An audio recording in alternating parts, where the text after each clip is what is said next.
The griffins squawked angrily. They buzzed around the nest and snapped their beaks, but they didn't attack. Hazel and Frank stood back to back with Percy, their weapons ready. "Griffins collect gold," Hazel said. "They're crazy for it. Look, more nests over there." Frank knocked his last arrow. "So if these are their nests, where were they trying to take Percy? That thing was flying away with him." Percy's arms still throbbed as the griffin had grabbed him. "Alcleonis," he guessed. "Maybe they're working for him. Are these things smart enough to take orders?" "I don't know," Hazel said. "I never fought them when I lived here. I just read about them at camp." "Weaknesses?" Frank asked. "Please tell me they have weaknesses." Hazel scowled. "Horses? They hate horses. Natural enemies or something.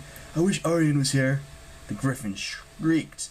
They swirled around their nest with the red eyes glowing. "Guys," Frank said nervously, "I see Legion relics in this nest." "I know," Percy said. "That means other demigods died here, or—" "Frank, it'll be okay," Percy promised. One of the griffins dived in. Percy raised his sword, ready to stab the egg. The monster veered off, but the other griffins were losing their patience. Percy couldn't keep the standoff going much longer. He glanced around at the fields, desperately trying to formulate a plan. About a quarter-mile away, the Hyperbian giant was sitting in the bog, peacefully picking mud from between his toes with a broken tree trunk. "I've got an idea," Percy said. "Hazel, all the gold in these nests, do you think you can use it to cause a distraction?" I guess. Just give us enough time for a head start. When I say go, run for the giant." Frank gaped at him. "You want us to run toward the giant?" "Trust me," Percy said. "Ready? Go!" Hazel thrust her hand upward. From the dozen nests across the marshes, golden objects shot into the air. Jewelry, weapons, coins, gold nuggets, and most importantly, griffin eggs. The monsters shrieked and flew after their eggs, frantic to save them. Percy and his friends ran. Their feet splashed and crunched through the frozen marsh. Percy poured on the speed, but he could hear the griffins closing in behind them, and now the monsters were really angry. The giant hadn't noticed the commotion yet. He was inspecting his toes for mud. His face was sleepy and peaceful, his white whiskers glistening with ice crystals. Around his neck was a necklace of found objects: garbage cans, car doors, moose antlers, camping equipment, even a toilet. Apparently, he'd been cleaning up the wilderness. Percy hated to disturb him, especially since it meant taking shelter under the giant's thighs, but they didn't have much choice. "Under!" he told his friends. "Crawl under!"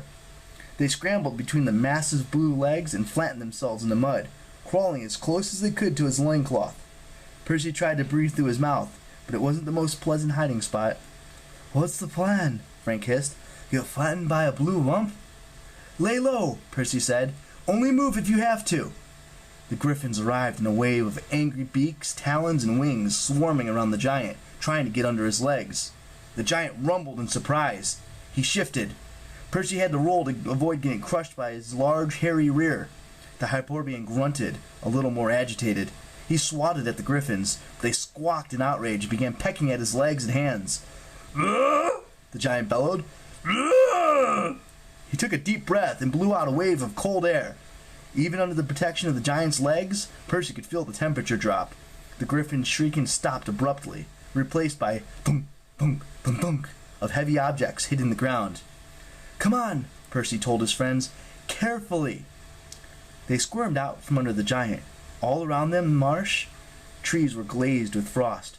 A huge swath of the bog was covered with fresh snow. Frozen griffins stuck out of the ground like feathery popsicle sticks, their wings still spread, beaks open, eyes wide with surprise. Percy and his friends scrambled away, trying to keep out of the giant's vision. But the big guy was too busy to notice them. He was trying to figure out how to string frozen griffins onto his necklace. "Percy," Hazel wiped the ice and mud from her face. "How did you know the giant could do that?" "I almost got hit by Hyperbian breath once," he said. "We'd better move. The griffins won't stay frozen forever."